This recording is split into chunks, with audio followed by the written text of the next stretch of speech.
I want to say thank you to the foster children who decided to give me some time today. Today I wanted to address the class that are part of a different graduation, a graduation called Aging Out of the System. You see, aging out of the system is a journey of I don't knows in the future with the path paved with uncertainties.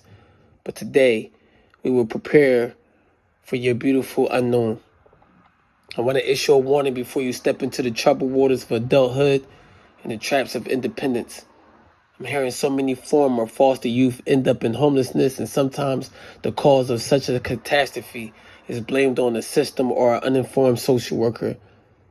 I was reading that over 64% of trafficked individuals reported having experienced homelessness or housing instability at the time that they were recruited, according to a study by Polaris, an organization fighting sex and labor trafficking. I wanted to make sure that you're ultimately in charge of your fragile decisions.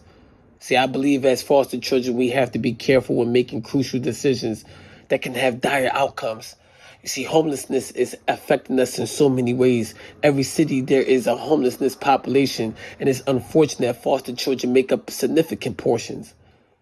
You see, I asked the former foster child to make sure in the municipality that they are aware of this statistic, not to impress people while talking about their past experiences, but to use their voices and their social media to bring awareness to the public. I wanted to talk about the pride as it relates to the foster child. We want to make sure that we are not too prideful to ask for help in a time of need. Sometimes homelessness is not just based on the environment, not based on a social worker, not based on the city.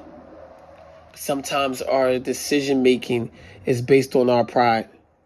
I want to make sure that the foster child that's here today understand that pride can get in the way of safety,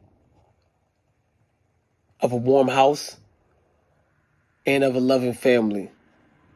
Do never be afraid to ask for help. Never be afraid to tell the truth. To the foster child that is listening to my voice, some of us worry about image. We worried about the way that we look. We worried about the way that people may think.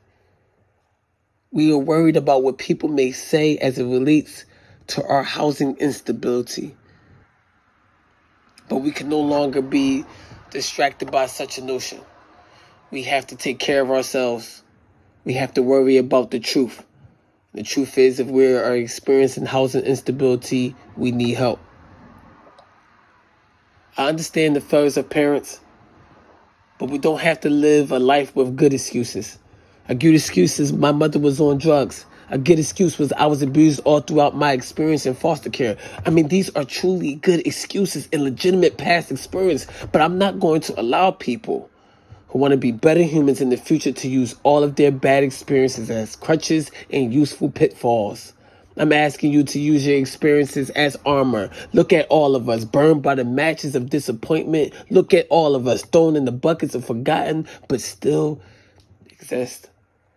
Only ask you today as you age out of the system, that doesn't mean you aged out of life. In fact, I look back, it was just a time for us all to get started. Let's go. So it may get dark in your life, but be mindful of your choices and your discernment of characters who say they can help you in your time of need. Thank you. Thank you all for your time. Thank you for listening.